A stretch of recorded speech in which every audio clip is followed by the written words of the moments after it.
الواحد الأحد الفرد الصمد الذي لم يلد ولم يولد ولم يكن له كفوا أحد واحد في أسمائه واحد في صفاته واحد في ذاته واحد في أفعاله ليس كمثله شيء وهو السميع البصير يا أيها الذين آمنوا اتقوا الله حق تقاته ولا تموتن إلا وأنتم مسلمون أما بعد فإن خير الحديث كتاب الله وخير الهدي هدي محمد صلى الله عليه وسلم وشر الأمور محدثاتها وكل محدثة بدعة وكل بدعة ضلالة أعوذ بالله السميع العليم من الشيطان الرجيم فبما رحمة من الله لنت لهم ولو كنت فظا غليظ القلب لانفضوا من حولك اتقوا الله عباد الله أوصيكم وإياي بتقوى الله. ആദരണീയരായ വിശ്വാസികളെ, സ്നേഹമുള്ള സഹോദരീ സഹോദരന്മാരെ, ജീവിതത്തിലുടനീളം അള്ളാഹുവിനെ സൂക്ഷിച്ചുകൊണ്ട് ജീവിക്കാൻ ശ്രദ്ധിക്കണമേ എന്ന് ഓർമ്മപ്പെടുത്തുകയാണ്, വസിയ്യത്ത് ചെയ്യുക. റഹ്മാനായ റബ്ബുൽ ഇസ്സത്ത് നാം ഓരോരുത്തർക്കും അതിന് തൗഫീഖ് നൽകി അനുഗ്രഹിക്കുമാറാകട്ടെ. അള്ളാഹുവിന്റെ റസൂൽ സല്ലല്ലാഹു അലൈഹി വസല്ലമയുടെ ജീവിതത്തിൽ നിന്ന് നമ്മൾ പഠിക്കുന്ന ഒരുപാട് പാഠങ്ങൾ.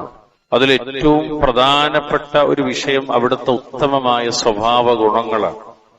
നബി സല്ലല്ലാഹു അലൈഹി വസല്ലമയുടെ കാരുണ്യം, എളിമ, വിനയം തുടങ്ങി ധാരാളം സ്വഭാവ ഗുണങ്ങൾ അള്ളാഹുവിന്റെ റസൂൽ സല്ലല്ലാഹു അലൈഹി വസല്ലമയുടെ ജീവിതത്തിൽ നിന്ന് വിശുദ്ധ ഹദീസിന്റെ ഗ്രന്ഥങ്ങൾ നമുക്ക് വിശാലമായി കാണാൻ സാധിക്കും. ഒരുപക്ഷെ അള്ളാഹുവും അവന്റെ റസൂലിനെ കുറിച്ച് അള്ളാഹുവും അതോടൊപ്പം തന്നെ മുഹമ്മദ് നബിയും ആ മുഹമ്മദ് നബി സംബന്ധിച്ച് പറഞ്ഞതും സ്വഹാബത്ത് പറഞ്ഞതും ശേഷക്കാര് വിശദീകരിച്ചതൊക്കെ നമുക്ക് പ്രമാണങ്ങൾ ധാരാളമായി കാണാൻ സാധിക്കും. അതിലെ ഏറ്റവും പ്രധാനപ്പെട്ട ഒന്ന് വിശുദ്ധ ഖുർആനിലെ 3-ാമത്തെ അധ്യായം സൂറത്ത് ആലി ഇംറാൻ 159-ാമത്തെ ആയത്ത്. അതായത് തുടക്കത്തിൽ ഓതി വെച്ച് ഫബിമാ റഹ്മത്തിൻ മിനല്ലാഹി ലിൻത ലഹും വലൗ കുൻത ഫളൻ ഗലീദൽ ഖൽബി ലംഫദ്ദൂ മിൻ ഹൗലിക്. നബിയേ, അള്ളാഹുവിങ്കിൽ നിന്നുള്ള കാരുണ്യം കൊണ്ടാണ് താങ്കൾ അവരോട് സൗമ്യമായി പെരുമാറിയത്. താങ്കൾ ഒരു പരുഷ സ്വഭാവിയും കഠിന ഹൃദയനുമായിരുന്നുവെങ്കിൽ താങ്കളുടെ ചുറ്റിൽ നിന്നും അവർ പിരിഞ്ഞു പോകുമായിരുന്നു. അപ്പൊ അള്ളാഹുവിന്റെ റസൂലിന്റെ സ്വഭാവം എന്ന് പറഞ്ഞാൽ കരുണയുടേതാണ്. ആർദ്രതയും സ്നേഹവും കരുണയും നിറഞ്ഞു നിൽക്കുന്ന ഒരു ജീവിതമാണ് ഇവിടുത്തെ. ഇത് അല്ലാഹു തആല മറ്റൊരു ഭാഗത്ത് വീണ്ടും പരിചയപ്പെടുത്തുന്നത് കാണാം. വിശുദ്ധ ഖുർആനിലെ 9-ാം അധ്യായം സൂറത്ത് തൗബ 128-ാമത്തെ ആയത്ത്. അല്ലാഹു പറഞ്ഞ വാക്കെന്തറിയോ? لقد جاءكم رسول من أنفسكم عزيز عليه ما عنتم حريص عليكم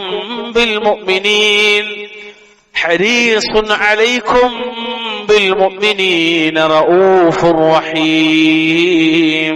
തീർച്ചയായും അല്ലാഹു പറയാണ്, നിങ്ങളിൽ നിന്ന് തന്നെയുള്ള ഒരു റസൂൽ വന്നിരിക്കുന്നു. എന്താ അവിടുത്തെ പ്രത്യേകത? അസീസുൻ അലൈഹി മാ അനിത്തും, നിങ്ങൾ കഷ്ടപ്പെടുന്നത് സഹിക്കാൻ കഴിയാത്തവരാണ്. ഹരീസുൻ അലൈക്കും, നിങ്ങളുടെ കാര്യത്തിൽ അതീവ താല്പര്യമുള്ളവരാണ്. ബിൽ മുഅ്മിനീന റഊഫുർ റഹീം, മുഅ്മിനീങ്ങളോട്, വിശ്വാസികളോട് അത്യന്തം ദയാലുവും കാരുണ്യവാനുമാകുന്നു അവിടുന്ന് എന്ന് അല്ലാഹു റബ്ബുൽ ഇസ്സത്ത് മുഹമ്മദ് മുസ്തഫ സല്ലല്ലാഹു അലൈഹി വസല്ലമയെ പറ്റി മദ്ഹ് പറയാണ്. അതായത് അള്ളാഹുവിന് ഏറ്റവും വഴിപ്പെട്ട, ഏറ്റവും സൽസ്വഭാവിയായ, വംശപാരമ്പര്യത്തിൽ ഏറ്റവും ശ്രേഷ്ഠരായ ഒരു പ്രവാചകരാണ് മുഹമ്മദ് മുസ്തഫ സല്ലല്ലാഹു അലൈഹി വസല്ലം. നോക്കൂ നിങ്ങൾ പ്രിയമുള്ളവരെ, ഇത് പഠിപ്പിച്ച നബി സല്ലല്ലാഹു അലൈഹി വസല്ലമയുടെ പ്രകൃതത്തിൽപ്പെട്ട നിരവധി സംഭവങ്ങൾ നമുക്ക് കാണാൻ സാധിക്കും. നമ്മൾ ഉമ്മ ആയിഷ റളിയല്ലാഹു അൻഹ പറയാം, ജാഅ അഅറാബിയ്യുൻ ഇല നബി സല്ലല്ലാഹു അലൈഹി വസല്ലം ഫഖാൽ, ഒരു അറാബി, ഗ്രാമീണനായ ഒരു അറബി നബിയുടെ അടുത്തേക്ക് കടന്നു വന്നു. തുഖബ്ബിലൂന സിബിയാന ഫമാ നുഖബ്ബിലുഹും, അയാൾ ചോദിച്ചു, നിങ്ങൾ കുട്ടികളെ ചുംബിക്കണോന്ന്? നബിന്റെ അടുത്തേക്ക് വന്നിട്ട് ചോദിക്കണ അയാള്, നിങ്ങൾ കുട്ടികളെ ചുംബിക്കണോ?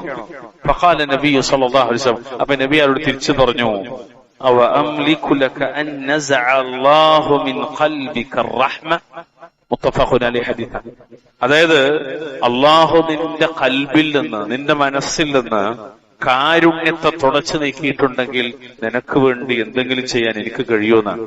നോക്കൂ, ഈ ഹദീസിൽ നമുക്ക് പഠിപ്പിക്കപ്പെടുന്നതറിയോ, കുട്ടികളെ ചുംബിക്കുന്ന പ്രവാചകർ സല്ലല്ലാഹു അലൈഹി വസല്ലം. നമ്മളെ മക്കളെ ചുംബിക്കാറുണ്ടോ? പേരമക്കളെ ചുംബിക്കാറുണ്ടോ? കുടുംബത്തിലുള്ള കുട്ടികളെ ചുംബിക്കാറുണ്ടോ? സുഹൃത്തുക്കളെ, ചെറിയ മക്കളെയൊക്കെ നമ്മൾ ചുംബിക്കാറുണ്ടോ? ചുംബിക്കുന്ന പ്രവാചകർ, ഇതൊരു വലിയ വിഷയമാണ്. ലോകർക്ക് നൽകാൻ പറ്റുന്ന വലിയ സംഭാവന, സമ്മാനമാണ്, വലിയ സന്ദേശം. ആർക്കും ഒന്നിനും പരിഗണിക്കാൻ പറ്റാത്ത, ആർക്കും ഒന്നിനും നേരില്ലാത്തൊരു കാലഘട്ടത്തില് നബി സല്ലല്ലാഹു അലൈഹി വസല്ലമ മക്കളെ ചുംബിക്കുന്നു. അതുപോലെ നമ്മൾ ഉമ്മ ആയിഷ റളിയല്ലാഹു അൻഹ പറയാം, അബൂദാവൂദിലും ഇബ്നു മാജയ്ക്ക് ഉദ്ധരിക്കുന്ന ഹദീസ് അത് സ്വീകാര്യോഗ്യമാണ്. മാ ضرب റസൂലുള്ളാഹി സ്വല്ലല്ലാഹു അലൈഹി വസല്ലം ഖാദിമൻ വല ഇംറഅത്തുൻ ഖത്ത്.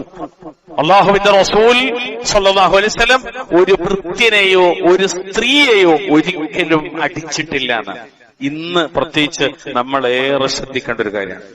അള്ളാഹുവിന്റെ റസൂൽ അവിടുത്തെ പരിശുദ്ധമായ കരങ്ങൾ കൊണ്ട് അവിടുത്തെ വഫാത്ത് വരെയും, ചില ഹദീസുകൾ വേറുണ്ട്, യുദ്ധസന്ദർഭത്തിൽ അത്തരം ചില സാഹചര്യങ്ങളിൽ വന്നത് ഒഴിച്ചു നിർത്തിയാൽ, അതല്ലാത്തടത്തോളം അള്ളാന്റെ റസൂൽ ഒരു സ്ത്രീയെയും അടിച്ചിട്ടില്ല, ഒരു വൃത്തിനെയും അടിച്ചിട്ടില്ല.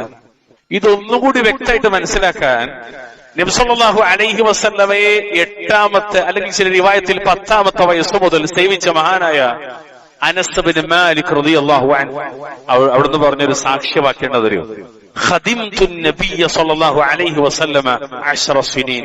ഞാൻ 10 വർഷക്കാലം നബി സല്ലല്ലാഹു അലൈഹി വസല്ലം സേവിച്ചിട്ടുണ്ട്.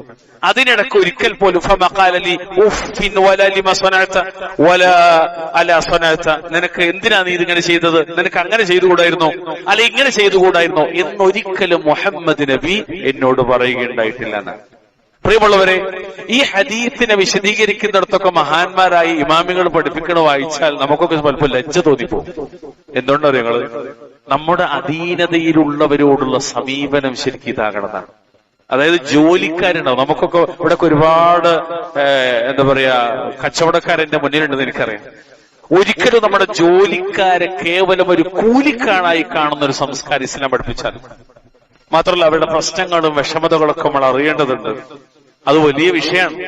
എത്രത്തോളം വെച്ചാൽ ഒരു പക്ഷേ അവരുടെ അടുത്ത് വന്ന പാകപ്പിഴവുകൾക്ക് ഒരിക്കലും അവരെ അപമാനിക്കാത്ത രീതിയിൽ അവരോട് സൗമ്യമായി അത് ബോധ്യപ്പെടുത്തി കൊടുക്കുക എന്നതല്ല, അല്ലെങ്കിൽ നമുക്ക് വേണ്ടെങ്കിൽ അതിനനുസരിച്ച് പറഞ്ഞേക്കാന്നല്ലാതെ ഒരിക്കലും സാധാരണഗതിയിൽ നമ്മുടെ നാടുകളിൽ കടകളിലൊക്കെ കണ്ടുവരുന്ന ചില രീതികളുണ്ട്. വളരെ മോശമായി പരിഹസിക്കുന്ന, വാപ്പാക്ക് വിളിക്കണം, അമ്മാക്ക് വിളിക്കണം, അത്ര വൃത്തികെട്ട സംസ്കാരം. അതൊരിക്കലും അള്ളാഹുവിന്റെ റസൂൽ സല്ലല്ലാഹു അലൈഹി വസല്ലം പഠിപ്പിച്ച സംസ്കാരമല്ല.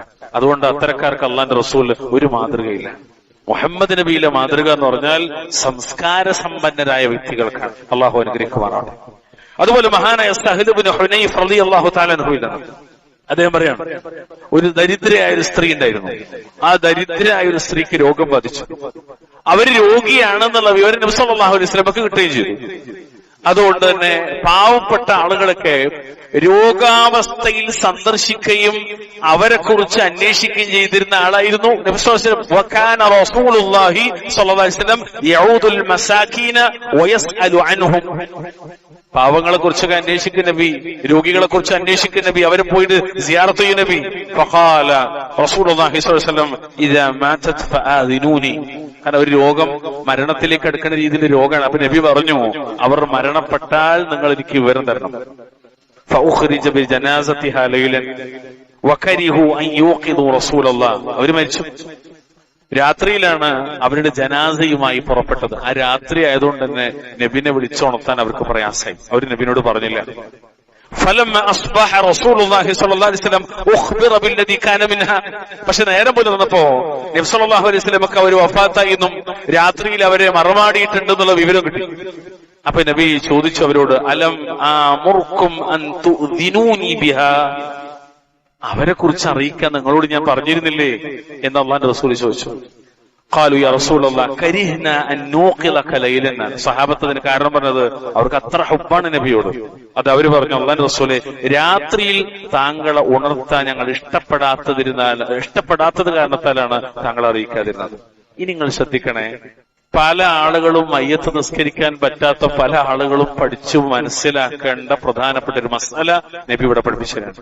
ഫഖറജ റസൂലുള്ളാഹി സ്വല്ലല്ലാഹു അലൈഹി വസല്ലം ഹത്താ സഫ ബിന്നാസി അലാ ഖബ്രിഹാ വകബ്ബറ അർബഅ തക്ബീറാത്ത്. ഇമാം നസായിയും അതുപോലെ ഇമാം മാലിക്കിന്റെ മുവത്തയിലും ഒക്കെ ഉദ്ധരിക്കുന്ന ഹദീസാണ്. ഇതിൽ വേറെ ചില റിവായത്തുകൾ നമുക്ക് കാണാൻ സാധിക്കും. അന്നേരം അല്ലാഹുവിന്റെ റസൂൽ പുറപ്പെട്ടു. ആ സ്ത്രീയുടെ ഖബറിന്റെ അരികിൽ നിന്ന് ജനങ്ങളെ സ്വഫായി പുറകിൽ നിർത്തി 4 തവണ തക്ബീർ ചൊല്ലി അള്ളാഹുവിന്റെ റസൂൽ അവർക്ക് വേണ്ടി മയ്യത്ത് നിസ്കരിച്ചു.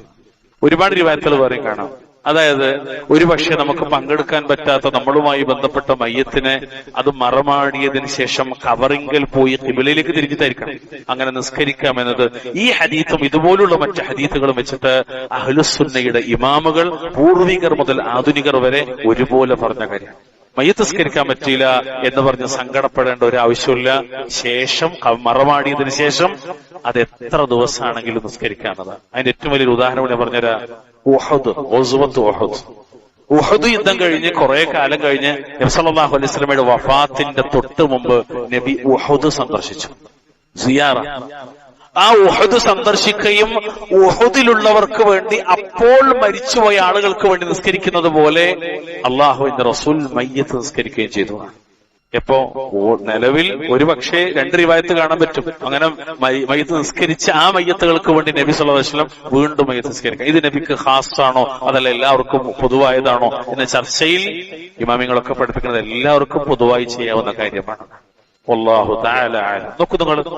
പക്ഷെ ഇവിടെ ഒരു വലിയ തമാശ എന്താ വെച്ചാൽ എത്ര രോഗികളെയും എത്ര ജനാസ നമസ്കാരങ്ങളെയുമാണ് പല ഭൗതികമായ ക്ഷണികമായ നിസ്സാരമായ പേര് പറഞ്ഞ് നമ്മളൊക്കെ മാറ്റി വെച്ച് അള്ളാഹുവിന്റെ റസൂൽ ഒരൊറ്റ മയ്യത്തും ഒഴിവാക്കിയിട്ടില്ല. ഒരു രോഗിയെയും നബി മാറ്റി വെച്ചിട്ടില്ല. നബിയും സഹാബത്തും അങ്ങനെ തന്നെയാണ്.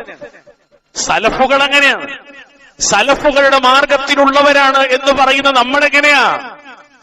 പരിസരത്ത് പല രോഗികളുണ്ടാവും. എപ്പോഴാ കാണല്? അല്ലോ മരിച്ചുലേ, ഒന്ന് പോവാൻ പറ്റിയില്ല, എപ്പോഴാലോചിക്കാം. അല്ലെങ്കിൽ എന്തെങ്കിലും ആൾക്കാർ പറയൂലേ എന്ന് വിചാരിച്ചിട്ടൊക്കെ മയ്യത്ത് രോഗിയെ കാണാൻ പോണ ആൾക്കാരൊക്കെ ഉണ്ട്. ഔദുബില്ല, അങ്ങനെ പോവാതിരിക്കലല്ലേ, കാരണം പ്രതിഫലമുണ്ടാവില്ല. നിയ്യത്ത് പ്രധാനമാണല്ലോ. പ്രിയമുള്ളവർ, ഒരു മുസ്ലിമിന് മറ്റൊരു മുസ്ലിമിനോടുള്ള ബാധ്യതയാണത്. അള്ളാഹുവിന്റെ റസൂൽ ഇത് പഠിപ്പിച്ചു, നബി അത് ജീവിതത്തിൽ പകർത്തി, സ്വഹാബത്ത് അത് കാണിച്ചു തന്നു. അതാണ് അഹ്ലുസുന്ന വൽ ജമാഅ. നമ്മളത് ജീവിതത്തിന്റെ ഇതൊക്കെയാണ് ദീൻ എന്ന് പറഞ്ഞാൽ. ഇത് ജനങ്ങളോട് പ്രസംഗിക്കല് മാത്രല്ല, ജീവിതത്തിൽ ഒരു ദിവസം ഇതൊന്ന് കാണിച്ചു കൊടുത്താൽ അൽഹംദുലില്ലാഹ്, നിങ്ങൾ പ്രസംഗിക്കേണ്ടി വരില്ല. ആൾക്കാർ അള്ളാന്റെ ദീനിലേക്ക് വന്നോളാം. അള്ളാഹു അനുഗ്രഹിക്കുമാറാവട്ടെ.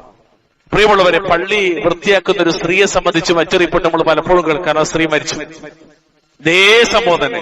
പക്ഷെ നബിയെ അറിയിക്കാൻ അവർ മറന്നു, അല്ലെങ്കിൽ അറിയിച്ചില്ല. നബി എന്ത് ചെയ്തു? അറിഞ്ഞപ്പോ അവരുടെ ഖബറിങ്കൽ നിസ്കരിച്ച മറ്റൊരു റിവായത്ത് നമുക്ക് പലപ്പോഴും പരിചയമുള്ള റിവായത്തുണ്ട്. പള്ളി അടിച്ചു വാരിയിരുന്ന ഒരു സാധു സ്ത്രീ. നിങ്ങൾ ആലോചിക്കുക. അതുകൊണ്ട് ഈ ഒരു സുന്നത്ത് നമ്മുടെ ജീവിതത്തിലേക്ക് കൊണ്ടുവരിക. അതല്ല, എങ്ങാനും നമുക്കൊരു മയ്യത്ത് നിസ്കാരം നഷ്ടപ്പെട്ടാൽ ഖബറിങ്കൽ പോയി നിസ്കരിക്കാൻ പറ്റുമെന്ന മസാലയെങ്കിലും നമ്മൾ അടിസ്ഥാനപരമായി മനസ്സിലാക്കി വെക്കുകയും ചെയ്യുക. അള്ളാഹു അനുഗ്രഹിക്കുമാറാണ്. അതുപോലെ പ്രിയമുള്ളവരെ, ആ ജീവിതം, അള്ളാഹുവിന്റെ റസൂലിന്റെ ജീവിതം എന്ന് പറഞ്ഞാൽ കരുണയുടെയും വിട്ടുവീഴ്ചയുടെയും വിനയത്തിന്റെയും അങ്ങനെ സകല സർവ നന്മകളുടെയും ഒരു കേന്ദ്രമാണ് സ്വല്ലല്ലാഹു അലൈഹി വസല്ലം. കാരണം നമ്മൾ നബിയെ കുറിച്ചാണ് ചർച്ച ചെയ്യുന്നത്. അള്ളാഹുവിന്റെ ഖുർആനിൽ കാണാം, 7-ാമത്തെ അധ്യായം സൂറത്ത് അറാഫിന്റെ 199-ാമത്തെ ആയത്ത്. എന്തായത്തറിയോ? ഖുദിൽ അഫ്വ വഅ്മുർ ബിൽ ഉർഫ് വഅഗ്രിദ് അനിൽ ജാഹിലീൻ. താങ്കൾ വിട്ടുവീഴ്ച ചെയ്യുകയും നന്മ കൽപ്പിക്കുകയും അതുപോലെ ജാഹിലുകളെ, അവിവേകികളെ അഥവാ വിവരമില്ലാത്തവരും വിവേകമില്ലാത്തവരുമായ ആളുകളെ വിട്ട് തിരിഞ്ഞു കളയുകയും ചെയ്യുക. അവിടെ നബി സല്ലല്ലാഹു അലൈഹി വസല്ലമയോട് ആദ്യം പറഞ്ഞ കാര്യം എന്താ? ഖുദിൽ അഫ്വാന. മഹാനായ അബ്ദുല്ലാഹി ഇബ്നു സുബൈർ റളിയല്ലാഹു തആല അൻഹുമാ ഫീ ഖൗലിഹി തആല ഖുദിൽ അഫ്വ, قال أمر نبي الله صلى الله عليه وسلم أن يأخذ العفو من أخلاق الناس. അതായത് നീ മാപ്പ് സ്വീകരിക്കുക എന്ന അള്ളാഹുവിന്റെ വചനത്തെ അടിസ്ഥാനമാക്കിക്കൊണ്ട് മനുഷ്യരുടെ സ്വഭാവങ്ങളുടെ കൂട്ടത്തിൽ നിന്നും മാപ്പ് സ്വീകരിക്കാൻ നബി സല്ലല്ലാഹു അലൈഹി വസല്ലമയോട് അള്ളാഹു കൽപ്പിച്ചിരിക്കുകയാണ് എന്ന് ഈ ആയത്തിനെ വിശദീകരിച്ചിട്ട് മഹാനായ അബ്ദുല്ലാഹി ഇബ്നു സുബൈർ റളിയല്ലാഹു തആല അൻഹു പറയാണ്. അതായത് നബിയോട് അള്ളാന്റെ കൽപ്പനയാണ് എന്തറിയോ, മനുഷ്യരുടെ സ്വഭാവങ്ങളെ കൂട്ടത്തിൽ മാപ്പ് സ്വീകരിക്കണം, ജനങ്ങൾക്ക് വിട്ടുവീഴ്ച ചെയ്ത് കൊടുക്കണം, മാപ്പ് കൊടുക്കണം, അഫ്വ് ചെയ്യണം. ചില ആൾക്കാർ എന്താ പറയാരോ, ഞാൻ പുറത്തു കൊടുക്കൂല എന്നാ പറയാ. അല്ലാഹുൽ മുസ്തആൻ, അത് വലിയ അപകടമാണ്. അതൊരിക്കലും അള്ളാന്റെ റസൂലിന്റെ സ്വഭാവമല്ല, സ്വഹാബത്തിന്റെ സ്വഭാവമല്ല, അഹ്ലുസുന്ന പഠിപ്പിച്ച സ്വഭാവമല്ല. നബിയുടെ സ്വഭാവം എന്താ പറയുക? അബൂ അബ്ദുല്ലാ റളിയല്ലാഹു തആല എന്ന് പറയാണ്, സഅൽതു ആയിഷ റളിയല്ലാഹു അൻഹ عن خلق رسول الله صلى الله عليه وسلم فقالت. നബിയുടെ സ്വഭാവത്തെ കുറിച്ച് അവിടുത്തെ ഭാര്യ നമ്മുടെ ഉമ്മ ആയിഷ ബിയോട് ചോദിക്കപ്പെട്ടു. അവിടുന്ന് പറഞ്ഞ വാക്കെന്തറിയോ? ഇത് നമ്മൾ മുമ്പൊരു ഖുതുബയിൽ സ്വഭാവ മര്യാദയുമായി ബന്ധപ്പെട്ട വിഷയം പഠിപ്പിക്കുന്നിടത്ത് പഠിച്ചിട്ടുണ്ട്. ലം യകുൻ ഫാഹിഷൻ വല മുതഫഹിഷൻ, അതുപോലെ വല സഖാബൻ ഫിൽ അസ്വാഖ് വല യജ്സി ബിസ്സയ്യിഅതി സയ്യിഅത വലകി യഅഫു വയസ്ഫഹൂന. അല്ലാഹുവിന്റെ റസൂല് ദുഷ്ട സ്വഭാവമുള്ളയാളോ, അത്തരം കച്ചറ ദുഷ്ടത പ്രകടിപ്പിക്കുന്നയാളോ, അങ്ങാടിയിൽ ബഹളമുണ്ടാക്കുന്ന ആളോ ആയിരുന്നില്ല. തിന്മക്ക് പ്രതിഫലമായി തിന്മ നൽകാറുമുണ്ടായിരുന്നില്ല. മറിച്ച് മാപ്പ് നൽകുകയും വിട്ടുവീഴ്ച കാണിക്കുകയും ചെയ്യുന്ന അള്ളാഹുവിന്റെ റസൂലിന്റെ സ്വഭാവം ഇതാണെന്ന് പ്രസംഗിക്കുന്നിടത്ത് വളരെ മനോഹരമായി നമ്മളത് പറയും. പക്ഷെ ജീവിതത്തില്, കുടുംബത്തിൽ, കൂട്ടുകുടുംബങ്ങളിൽ, അയൽപ്പക്കങ്ങളിൽ, കച്ചവട രംഗത്ത്, സാമൂഹിക മേഖലകളിൽ ഒരിടത്തെങ്കിലും പാലിക്കാൻ ഒരു ദിവസമെങ്കിലും ശ്രമിച്ചാൽ അൽഹംദുലില്ലാഹ് ആ സുന്നത്ത് നമ്മുടെ ജീവിതത്തിലേക്ക് കൊണ്ടുവരാൻ പറ്റും. വളരെ ഗൗരവമാണ്. മാപ്പ് ചെയ്യുക, വിട്ടുവീഴ്ച ചെയ്യുക എന്നത് നബിയുടെ സ്വഭാവമാണ്. അള്ളാഹു കൽപ്പിക്കുകയാണ് മുഹമ്മദ് നബിയോട്. അതുവഴി സർവ്വ ഉമ്മത്തികൾക്കും മേൽ അതൊരു ബാധ്യതയാണ്, മാപ്പ് നൽകാൻ. നിങ്ങൾ ആലോചിക്കുക, സ്വന്തം കൂടപ്പറപ്പിനോട് പോലും അള്ളാനെ തന്നെയാണ് പൊറുക്കൂല എന്ന് പറയുന്ന ഒരു സമീപനം അള്ളാഹുവിന്റെ ദീനിനെതിരാണ്, മുഹമ്മദ് നബിയുടെ സുന്നത്തിനെതിരാണ്, സ്വഹാബത്തിന്റെ സച്ചരിതങ്ങൾക്കെതിരാണ്. അതുപോലെ പക കൊണ്ട് നടക്കുന്ന ഒരു മനസ്സ്, വെറുപ്പ്, മനസ്സിൽ വല്ലാത്തൊരു പക, മുഅ്മിനീങ്ങളോട് പക.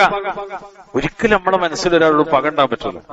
അത് അല്ലാഹുവിന്റെ ഖുർആനിൽ ധാരാളം വ്യക്തമാക്കിയ കാര്യമാണ്, ഹദീസിൽ വേറെ വന്ന കാര്യമാണ്. കാരണം പകയുള്ളവന്റെ അമലുകൾ അള്ളാഹുവിലേക്ക് കയറിപ്പോകൂല, അതവിടെ അള്ളാഹ് പെൻഡിങ്ങിൽ വെക്കുന്ന. എപ്പോൾ അവര് പരസ്പരം യോജിക്കുന്നത് വരെ ഓന്റെ കർമ്മങ്ങൾ. ഇവിടെ ആലോചിച്ച് 10 കൊല്ലം ഒരാൾ പക കൊണ്ടിരുന്നാൽ ആ 10 കൊല്ലത്തെ അവന്റെ അമലുകളും അള്ളാഹുവിലേക്ക് കയറിപ്പോകൂല. സ്വല്ലല്ലാഹു അലൈഹി വസല്ലം പഠിപ്പിച്ച കാര്യം. അവിടെ നമ്മുടെ ജീവിതത്തിൽ എപ്പോഴും ഉണ്ടാകേണ്ട ഒരു കാര്യമാണ്. എത്രത്തോളം അറിയാം, സ്വാഭാവികമാണ്. മനുഷ്യർക്കിടയിൽ പിണക്കൊക്കെ ഉണ്ടാവും, മനുഷ്യർക്കിടയിൽ പിണക്കുണ്ടാകാൻ സ്വാഭാവികമാണ്. എന്നാൽ പിണക്കങ്ങൾ പോലും 3 ദിവസത്തിനപ്പുറത്തേക്ക് നീങ്ങരുതെന്ന് മുഹമ്മദ് മുസ്തഫ സല്ലല്ലാഹു അലൈഹി വസല്ലം. 3 ദിവസത്തിനപ്പുറത്തേക്ക്.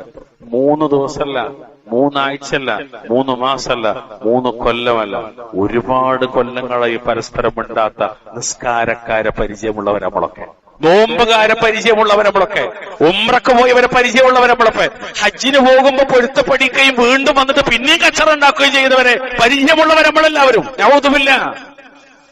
നിങ്ങളൊന്ന് ആലോചിച്ചേ, മുഹമ്മദ് നബി അങ്ങനെയാണ്, മുഹമ്മദ് നബി ഇങ്ങനെയാണ്, ഞങ്ങളുടെ നബി ഇങ്ങനെയാണ് എന്ന് ജനങ്ങളോട് പറയാൻ നല്ല രസാണ്. ഒരിക്കലെങ്കിലും ഒരു സ്വഭാവമെങ്കിലും ജീവിതത്തിൽ ഒന്ന് പകർത്തിയാൽ അത് മതി പ്രിയമുള്ളവരെ. നിങ്ങൾ ഒരു വയലും പറയേണ്ടി വരില്ല. ആളുകൾ ഇൻഷാ അല്ലാഹ് കൂട്ടം കൂട്ടമായിട്ട് ഇസ്ലാമിലേക്ക് വരും. അള്ളാഹു സഹായിക്കുമാറാവട്ടെ. അതുകൊണ്ട് മുഹമ്മദ് മുസ്തഫയുടെ സ്വഭാവത്തെ നമ്മുടെ ജീവിതത്തിലേക്കുണ്ട്. നമ്മൾ ആയിഷ റളിയല്ലാഹു തആല അൻഹ അവിടുത്തെ സ്വഭാവത്തെ കുറിച്ച് പറഞ്ഞ വാക്കെന്താ? കാന ഖുലുഖുഹു അൽ ഖുർആൻ. അവിടുത്തെ സ്വഭാവം ഖുർആനാണ്. നമ്മൾ ഓതിയ സൂറത്തുൽ കഹ്ഫിലെ 18-ാമത്തെ അധ്യായം, ആ 18-ാമത്തെ അധ്യായം അടക്കമുള്ള 114 അധ്യായങ്ങളുള്ള വിശുദ്ധ ഖുർആനാണ് മുഹമ്മദ് മുസ്തഫയുടെ സ്വഭാവം. സല്ലല്ലാഹു അലൈഹി വസല്ലമയുടെ പ്രിയപ്പെട്ട ഭാര്യ പറയും, നമ്മളും ആയിഷ ബി പറയും. നിങ്ങളൊന്ന് ആലോചിച്ച്, ഖുർആനാണ് സ്വഭാവം. അതാണ് അല്ലാഹു പറഞ്ഞത്, വഇന്നക ലഅലാ ഖുലുഖിൻ അളീം. 68 സൂറത്ത് ഖലമിന്റെ 4-ാമത്തെ ആയത്ത്. തീർച്ചയായിട്ടും താങ്കൾ മഹത്തായ സ്വഭാവത്തിലാണ് നബിയെ താങ്കൾ നിലകൊള്ളുന്നത് എന്ന് അള്ളാഹുവിന്റെ റസൂലിനെ കുറിച്ച് അള്ളാഹ് പറഞ്ഞത്. അതന്നെയാണ് ഉമ്മാനോട് ചോദിച്ചപ്പോ ഉമ്മ പറഞ്ഞു കൊടുത്തത്. നീ വായിച്ചിട്ടില്ലേ എന്ത്? വഇന്നക ലഅലാ ഖുലുഖിൻ അളീം ഖുലുഖു മുഹമ്മദിൻ അൽ ഖുർആൻ സ്വല്ലല്ലാഹു അലൈഹി വസല്ലം. പ്രിയമുള്ളവർ, അതുകൊണ്ട് ഒരല്പം ഗൗരവത്തോടു കൂടി തന്നെ നമ്മൾ കാണേണ്ട വിഷയമാണ്. ഇനി നിങ്ങൾ ഇങ്ങനെ പരിശോധിച്ചൊക്കെ നമ്മളും മുഹമ്മദ് നബിയും തമ്മിലുള്ള സാമ്യത അല്ലെങ്കിൽ നമ്മളും മുഹമ്മദ് നബിയും തമ്മിലുള്ള ബന്ധം എത്രത്തോളം പ്രധാനമാകണം എന്ന് മനസ്സിലാകുന്നിടത്ത് അള്ളാഹുവിന്റെ റസൂൽ മനുഷ്യരോട്, ജനങ്ങളോട്, മുഅ്മിനീങ്ങളോട് ഏറ്റവും ബന്ധമുള്ളവരായിരുന്നു. ഏറ്റവും ബന്ധമുള്ളവരായിരുന്നു. അബൂ ഹുറൈറ റളിയല്ലാഹു തആല അൻഹുവിൽ നിന്ന് അള്ളാഹുവിന്റെ റസൂൽ സല്ലല്ലാഹു അലൈഹി വസല്ലം തങ്ങൾ പറയാണ്, അന അവ്വലൻ നാസി ബിൽ മുഅ്മിനീന ഫീ കിതാബില്ലാഹി അസ്സ വജൽ. അള്ളാഹുവിന്റെ കിതാബിൽ, അള്ളാഹുവിന്റെ ഗ്രന്ഥത്തിൽ ജനങ്ങളുടെ കൂട്ടത്തിൽ വെച്ച് വിശ്വാസികളുടെ ഏറ്റവും അടുത്തവർ ഞാനാണ്. അതാണ് അന്നബിയ്യു ഔലാ ബിൽ മുഅ്മിനീന മിൻ അൻഫുസിഹിം എന്ന് അള്ളാഹ് പറഞ്ഞത് സൂറത്ത് അഹ്സാബിന്റെ 6-ാമത്തെ ആയത്ത്. ജനങ്ങളുടെ കൂട്ടത്തിൽ മനുഷ്യരോട് ഏറ്റവും ബന്ധമുള്ളവരാരാണ്? അള്ളാഹുവിന്റെ റസൂലാണ്. അതുകൊണ്ട് നബി പറയാണ്,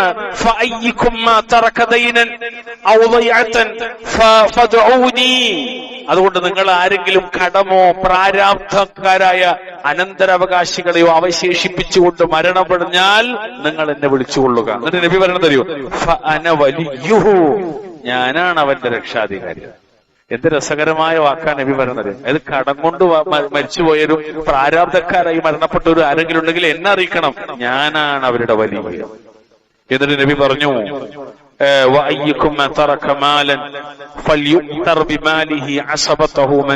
ഇമാം ബുഖാരി മുസ്ലിം മുത്തഫഖുൻ അലൈഹി. നിങ്ങളിൽ ആരെങ്കിലും സമ്പത്ത് വിട്ടേച്ചു പോയാലോ അവന്റെ സമ്പത്തിന്റെ അവകാശികൾ ആരായിരുന്നാലും അവരത് അനന്തരമെടുക്കുകയും ചെയ്യട്ടെ എന്നാ. വല്ലാത്തൊരു മനോഹരമായ ഒരു വാക്ക് മുഹമ്മദ് നബി പറയാണ്. എന്താ വാക്കെന്നറിയോ? ഒന്ന്, കടവും പ്രാരാബ്ദവും നബി സല്ലല്ലാഹു അലൈഹി വസല്ലം ഏറ്റെടുക്കും, സാമ്പത്തിക ബാധ്യതയുള്ളവർ. എന്നാൽ മരിച്ചുപോയവന് സാമ്പത്തിക സ്ട്രക്ചറിന്റെ സാമ്പത്തികമായി ഔന്നത്യമുള്ള ഒരാളാണെങ്കിലോ അയാളുടെ സമ്പത്ത് നബി എടുക്കൂല. അതാർക്ക് കൊടുക്കും? അത് അതിന്റെ അവകാശികൾക്ക് കൊടുക്കും. ഇല്ലാത്തവന് നബി സ്വീകരിക്കും. ഉള്ളവന്റേത് അവന്റെ അവകാശികൾക്ക് തന്നെ വിട്ടു നൽകും സ്വല്ലല്ലാഹു അലൈഹി വസല്ലം. അത്രത്തോളം ഉമ്മത്തിനെ സ്നേഹിച്ച പ്രവാചകൻ. അതിൽ ഏറ്റവും വലിയ ഉദാഹരണം അറിയൂ, ഇമാം മുസ്ലിമിന്റെ സ്വഹീഹിൽ 1967 നമ്പറായി ഉദ്ധരിക്കുന്ന ഹദീസിൽ കാണാം, നബി സല്ലല്ലാഹു അലൈഹി വസല്ലം ഉദ്ഹിയ്യത്ത് അറുത്തത് ആടിനെ ആ അറുക്കുന്ന സന്ദർഭത്തിൽ മുഹമ്മദ് നബി പറഞ്ഞൊരു വാക്കുണ്ട്. മുഹമ്മദ് നബി പറഞ്ഞൊരു വാക്കുണ്ട് സല്ലല്ലാഹു അലൈഹി വസല്ലം. എന്താ വാക്കെന്നറിയോ? നമ്മുടെ ഉമ്മ ആയിഷ ബീവി പറയാണ്, ആ അറവ് നടക്കണിന്റെ ഇടയിൽ നബി പ്രാർത്ഥിക്കാണ്, ബിസ്മില്ലാഹ് اللهم تقبل من محمد وآل محمد ومن أمة محمد ثم ضحى به. അള്ളാഹുവേ, മുഹമ്മദിന്റെ പക്കൽ നിന്ന്, മുഹമ്മദിന്റെ കുടുംബത്തിന്റെ പക്കൽ നിന്ന്, മുഹമ്മദിന്റെ സമുദായത്തിന്റെ പക്കൽ നിന്നും നീ ഇത് സ്വീകരിക്കണേ. ശേഷം അദ്ദേഹം അതിനെ വലിയർത്തുന്നതാണ്.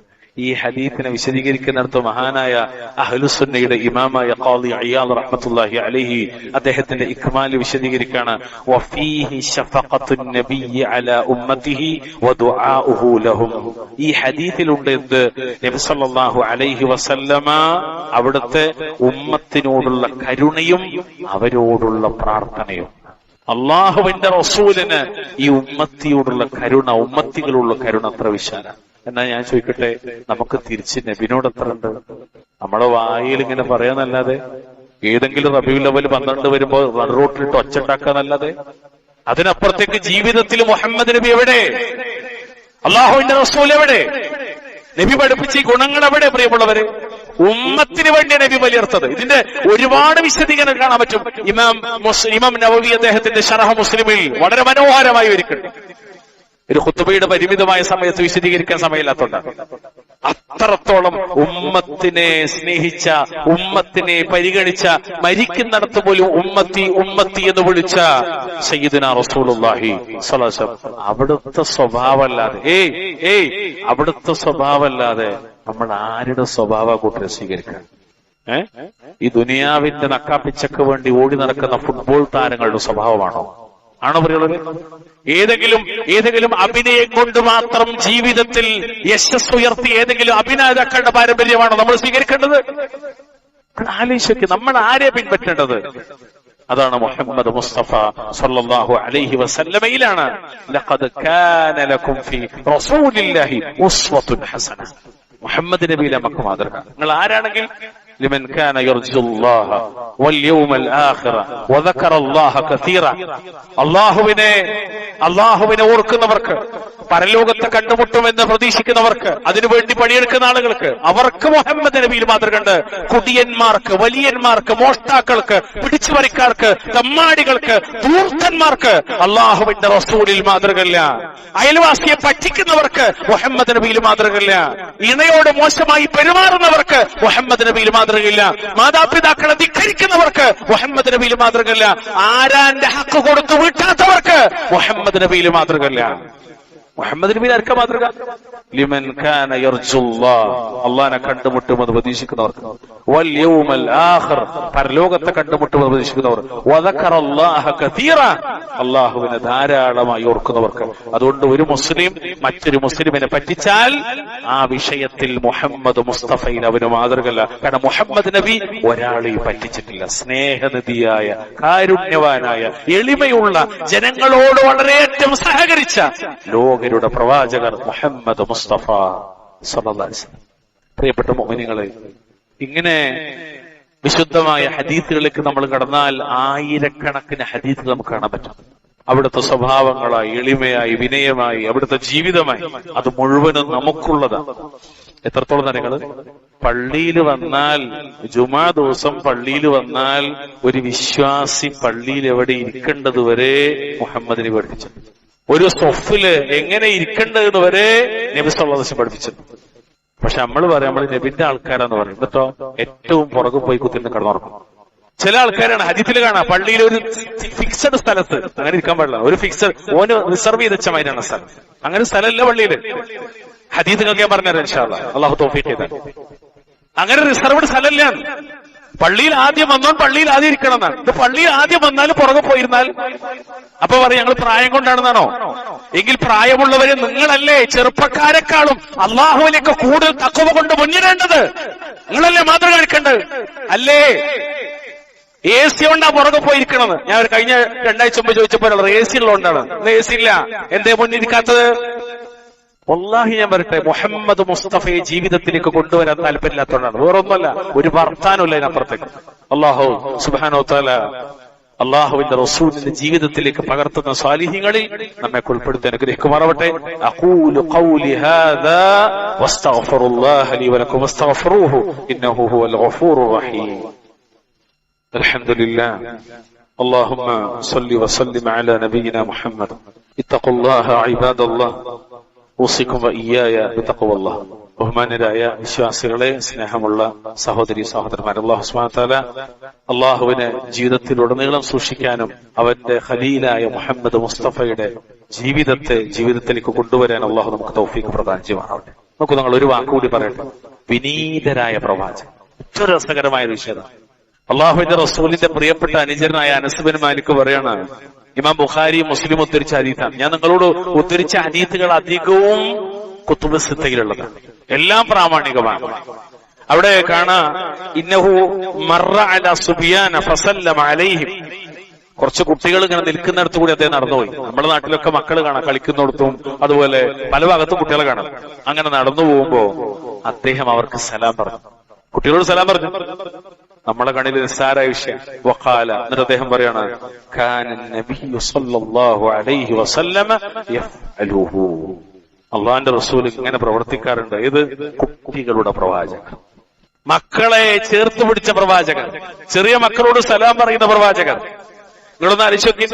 ഇന്ന് ഉമ്മത്ത് മുസ്ലിമൊക്കെ നഷ്ടപ്പെട്ട സുന്നത്തുകളൊരു സുന്നത്തത് മാത്രമല്ല, ഇന്നൊരാൾ ഇത് അള്ളാന്റെ റസൂലിന്റെ ചര്യയെന്ന് മനസ്സിലാക്കിയിട്ട് ചെയ്താൽ തന്നെ മറ്റൊരാൾ ഇയാളെ വില കുറച്ച് കാണുന്ന ഒരു കാലം. ഇയാൾ എന്തൊരു സീരിയസ്നെസ്സിന് ഈ ചെറിയ കുട്ടികളെപ്പാ കളിക്കാൻ നിൽക്കണം. അള്ളാന്റെ റസൂല് കടിച്ചിട്ടുണ്ടെങ്കിൽ പിന്നെ ആരടോ? അള്ളാഹുവിന്റെ റസൂല് മക്കളോടൊപ്പം ഇടപഴകിയിട്ടില്ല, നീ ആരാടാ അത് ചോദിക്കാൻ? നിനക്ക് എന്താ അവകാശമുള്ളത്? ഇസ്ലാം എന്ന് പറഞ്ഞാൽ അങ്ങനെയാണ്, ദീൻ അങ്ങനെയാണ്. അത് വളരെ ലളിതമാണ്, വളരെ ശുദ്ധമാണ്, സൗമ്യമാണ്, കൊണ്ടു നടക്കാൻ എളുപ്പമാണ്. അല്ലാഹു അക്ബർ, കൊണ്ടു നടക്കാൻ എളുപ്പമാണ്. അള്ളാഹു നമ്മെ അനുഗ്രഹിക്കുമാറാണ്. അതുകൊണ്ട് കുട്ടികളോടൊക്കെ കുറച്ചൊരു സ്നേഹമൊക്കെ കാരുണ്യമൊക്കെ നമ്മൾ കാണിക്കണം. അള്ളാഹു അങ്ങനെയാണ് നമ്മുടെ നബി നമുക്ക് പഠിപ്പിച്ചത്. എത്രത്തോളം അറിയോ? നബി സല്ലല്ലാഹു അലൈഹി വസല്ലമയെ കുറിച്ച് വളരെ മനോഹരമായി ഇമാം ബുഖാരി ഉദ്ധരിച്ച മറ്റൊരു റിപ്പോർട്ടിൽ കാണാം, ലൗ ദുഈതു ഇലാ ഖുറാഇൻ ഔ ദിറാഇൻ ലാ അജബ്തു വലൗ ഉഹ്ദി ഇലയ്യ ഖുറാഉൻ ഔ ദിറാഉൻ ലഖബിൽതു. ഇമാം ബുഖാരി സ്വഹീഹിൽ കാണാം, നബി പറയാണ് ഒരാടിന്റെ കുളമ്പിനോ തണ്ടങ്കാലിനോ വേണ്ടി എന്നെ ക്ഷണിച്ചാലും ഞാൻ ആ ക്ഷണം സ്വീകരിക്കുന്നു. ആകെ പൊരയിലുണ്ടാക്കിയത് ആടിന്റെ കുളമ്പാണ്. നമ്മളൊക്കെ കണ്ണിൽ കുളമ്പ് എന്ന് പറഞ്ഞാൽ എന്താ വില? ഒരു തണ്ടങ്കാല് എന്ന് പറഞ്ഞാൽ ഇപ്പൊ പിന്നെ വയനാടും പോത്തുകാലും കുറച്ച് ഫേമസ് ആയതുകൊണ്ട് കാലിനോട് കുറച്ച് ഡിമാൻഡ് ഉണ്ട്. അല്ലെങ്കിൽ ആളുകൾക്ക് കാല് ആ തണ്ടങ്കാലിന് ക്ഷണിച്ചാൽ ഞാൻ സ്വീകരിക്കുന്ന. ഒരാടിന്റെ കുളമ്പോ തണ്ടങ്കാലോ എനിക്ക് സമ്മാനമായി തന്നാലും ഞാൻ അത് സ്വീകരിക്കും. ആര് നിങ്ങളൊന്ന് ആലോചിച്ച്, ഹലാലും ത്വയ്യിബുമായ എത്ര ചെറിയ വില കുറഞ്ഞ നിസ്സാരമെന്ന് തോന്നുന്ന ഒരു വസ്തു, ഭക്ഷണം, പാനീയം അതിലേക്ക് ക്ഷണിക്കപ്പെട്ടാലും സമ്മാനമായി കിട്ടിയാലും ഞാനത് സ്വീകരിക്കുമെന്നാണ്. നമ്മളും അത് സ്വീകരിക്കുന്നവരാകണം. ഹലാലും ത്വയ്യിബായിരിക്കണം എന്നൊരു ഷർത്ത് ആദ്യം. ഹലാലും ത്വയ്യിബായിരിക്കണം.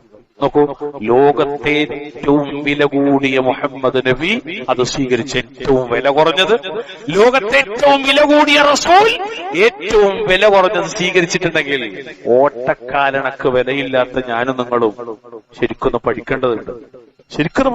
മുഹമ്മദ് നബിയെ ഏതെങ്കിലും ഒരു പോസ്റ്ററിലോ അല്ലെങ്കിൽ ഏതെങ്കിലും ഒരു പ്രസംഗത്തിലോ പ്രഭാഷണത്തിലോ മാത്രം ഒതുക്കി നിർത്തേണ്ട ഒന്നല്ല പ്രിയമുള്ളവരെ, അത് ജീവിതത്തിലേക്ക് പകർത്തി കൊണ്ടുവരേണ്ടത്. അള്ളാഹു അനുഗ്രഹിക്കുമാറാണ്. ഒരു വാക്കുകൂടി പറയട്ടെ. അബൂ ദിഫാഅ റളിയല്ലാഹു അൻഹു, ഇമാം മുസ്ലിം അവിടുത്തെ സ്വഹീഹിൽ ഉദ്ധരിക്കുന്ന ഒരു റിപ്പോർട്ടാണ്. ആ ഇമാം മുസ്ലിമിന്റെ ഷറഹിൽ ഇമാം നവവി പറയാണ്, വഫീഹി ജവാസു ഖത്ഇൽ ഖുതുബത്തി ലിമസ്ലഹത്തിൻ മുഹിമ്മ. സംഭവം എന്താ? നബി സല്ലല്ലാഹു അലൈഹി വസല്ലം വെള്ളിയാഴ്ചയിൽ മിമ്പറുമെന്ന് ഖുതുബ പറഞ്ഞു കൊടുക്കാൻ. അങ്ങനെ ഖുതുബ പറയുന്ന സമയത്ത് അബൂ ദിഫാഅ പറയും, ഇൻതഹൈതു ഇല നബി സ്വല്ലല്ലാഹു അലൈഹി വസല്ലം വഹുവ യഖ്തുബു. നബി പ്രസംഗിച്ചുകൊണ്ടിരിക്കുമ്പോൾ ഖുതുബ പറഞ്ഞുകൊണ്ടിരിക്കുമ്പോഴാണ് ഞാൻ അദ്ദേഹത്തിന്റെ അടുത്തെത്തിയത്. അങ്ങനെ മിമ്പറുമെന്ന് നബി ഖുതുബ പറയുമ്പോൾ താഴ്ന്ന മൂപ്പര് പറഞ്ഞു, ഫഖുൽതു യാ റസൂലല്ലാഹ് റജുലുൻ ഗരീബുൻ ജാഅ യുസ്അലു അൻ ദീനിഹി ലാ യദ്രി മാ ദീനു. അല്ലാഹുവിന്റെ റസൂലേ, ഒരു അന്യ നാട്ടുകാരനാണ്, മതത്തെപ്പറ്റി ചോദിച്ചറിയാൻ വന്നതാണ്, എന്താണ് ദീനെന്ന് എനിക്കറിയില്ല, എനിക്ക് പറഞ്ഞു തന്നെ നബിയെന്ന. എവിടെ? മിമ്പറുമെന്ന് നിങ്ങൾ ആലോചിക്കണം. فأقبل علي رسول الله صلى الله عليه وسلم وترك خطبته حتى انتهى إلي فأتي بكرسي فقعد عليه وجعل يعلمني مما علمه الله ثم أتى خطبته فأتم آخرها. നബി സല്ലല്ലാഹു അലൈഹി വസല്ലം ഖുതുബ നിർത്തി, വെള്ളിയാഴ്ച ഖുതുബ നിർത്തി, മിമ്പറും നിർത്തി, നബി താഴത്തേക്ക് ഇറങ്ങി, എന്റെ അടുത്തേക്ക് ഇറങ്ങി വന്നു. ഇതൊരു കസേര വലിച്ചിട്ടു. എന്നിട്ട് അള്ളാഹു അദ്ദേഹത്തിന് നൽകിയ ഇൽമിൽ നിന്ന് എനിക്ക് പഠിപ്പിച്ചെന്നു. ശേഷം പോയിട്ട് തന്റെ ഖുതുബ പൂർത്തീകരിച്ചു സ്വല്ലല്ലാഹു അലൈഹി വസല്ലം. ഈ ഖുതുബയെ സംബന്ധിച്ച് പഠിപ്പിക്കുന്നിടത്താണ് അതിന്റെ ഷറഹിൽ, ഈ ഹദീസിന്റെ ഷറഹിൽ വിശദീകരിക്കണ, വെള്ളിയാഴ്ചയിൽ ഏതെങ്കിലും പൊതുവായ പ്രത്യേകമായ അത്തരം അടിസ്ഥാനപരമായ പൊതു നന്മകൾക്ക് വേണ്ടി ഖുതുബ ഭാഗികമായി നിർത്തിവെക്കുന്നതിൽ തെറ്റില്ല. ഖുതുബ നിർത്തിയൊക്കെ നല്ലതാണ്, പിന്നെ അത് പൂർത്തീകരിച്ച വീണ്ടും ഖുതുബ തുടങ്ങണം എന്നതിൽ ഈ വിഷയത്തിൽ തെളിവുണ്ട് എന്ന് ഇമാം നവവി റഹ്മഹുല്ല അദ്ദേഹത്തിന്റെ ഷറഹ് മുസ്ലിമിൽ ഹദീസിന്റെ വിശദീകരണമായിട്ട് പറയും. നോക്കൂ, മിമ്പറുമെന്ന്, ഗൗരവപ്പെട്ട മിമ്പറുമെന്ന് നബി ഇറങ്ങി ചെന്നിട്ട് ദീന പഠിപ്പിച്ചു കൊടുക്കുക. അത്ര എളിമയുള്ള ഒരു പ്രവാചകൻ. അതാണ് അല്ലാഹു പറഞ്ഞത്, വഖ്ഫിദ് ജനാഹക ലിമനിത്തബഅക മിനൽ മുഅ്മിനീൻ. താങ്കളെ പിന്തുടർന്ന സത്യവിശ്വാസികൾക്ക് താങ്കളുടെ ചിറക് താങ്കൾ താഴ്ത്തി കൊടുക്കണം എന്നാണ്. കരുണയോടെ, എളിമയോടെ, അനുകമ്പയോടുകൂടി ജനങ്ങളോട് പെരുമാറണം. പ്രിയമുള്ളവരെ, അള്ളാന്റെ റസൂലിനെ മാതൃകയാക്കുന്ന ഒരു കുടുംബനാഥൻ തന്റെ കുടുംബത്തിൽ പാലിക്കേണ്ട മര്യാദ, ഒരു സ്ഥാപനത്തിന്റെ ഉടമ തന്റെ സ്ഥാപനത്തിലെ ജോലിക്കാരോട് പാലിക്കേണ്ട മര്യാദ, ഇത് ജീവിതത്തിൽ മുഴുവൻ നമ്മൾ കൊണ്ടുനടക്കേണ്ട ഒരു മര്യാദ. അല്ലാഹു സുബ്ഹാനഹു വ തആല ഖലീലായ മുഹമ്മദ് നബി സല്ലല്ലാഹു അലൈഹി വസല്ലമയുടെ ഇത്തരത്തിലുള്ള ഗുണങ്ങളെല്ലാം കഴിവിന്റെ പരമാവധി ഇഖ്ലാസോടെ, നിയ്യത്തോടെ, ഇത്തിബാഅോടുകൂടി ജീവിതത്തിലേക്ക് പകർത്താൻ അല്ലാഹു നമ്മെ അനുഗ്രഹിക്കുമാറാവട്ടെ. അല്ലാഹു അവൻ ഇഷ്ടപ്പെട്ട സ്വാലിഹീങ്ങളിൽ നമ്മെ ഉൾപ്പെടുത്തി അനുഗ്രഹിക്കുമാറാവട്ടെ. അള്ളാഹുവിന്റെ റസൂലിനെ സ്നേഹിച്ചും പിൻപറ്റിയും അനുസരിച്ചും മുന്നോട്ട് പോകാൻ അള്ളാഹു നമുക്ക് സഹായമേകുമാറാവട്ടെ. അള്ളാഹുവിന്റെ റസൂലിന്റെ മുഹിബ്ബീങ്ങളായി ജീവിക്കാൻ അള്ളാഹു നമ്മെ അനുഗ്രഹിക്കുമാറാവട്ടെ. അവിടുത്തെ ജീവിതത്തിലേക്ക് പൂർണ്ണമായി കൊണ്ടുവന്ന് നാളെ അവിടത്തോടൊപ്പം ജന്നാത്തുൽ ഫിർദൗസിൽ ഒരുമിക്കാൻ അള്ളാഹു നമ്മെ അനുഗ്രഹിക്കുമാറാവട്ടെ. നമ്മുടെ ഇണകളിൽ, നമ്മുടെ മക്കളിൽ അള്ളാഹു നമുക്ക് കൺകുളിർമ പ്രദാനം ചെയ്യുമാറാവട്ടെ. നമ്മിൽ നിന്ന് മരണപ്പെട്ടുപോയ മുഅ്മിനീങ്ങൾക്ക് അള്ളാഹു തആല മഗ്ഫിറത്തും റഹ്മത്തും പ്രദാനം ചെയ്യുമാറാവട്ടെ.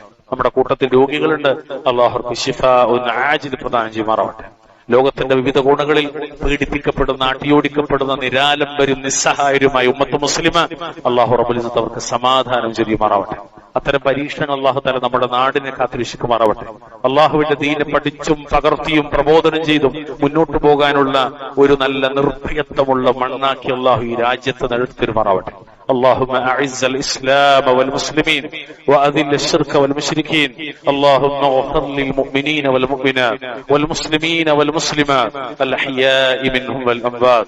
ربنا آتنا في الدنيا حسنة وفي الآخرة حسنة وقنا عذاب النار. اللهم صل وسلم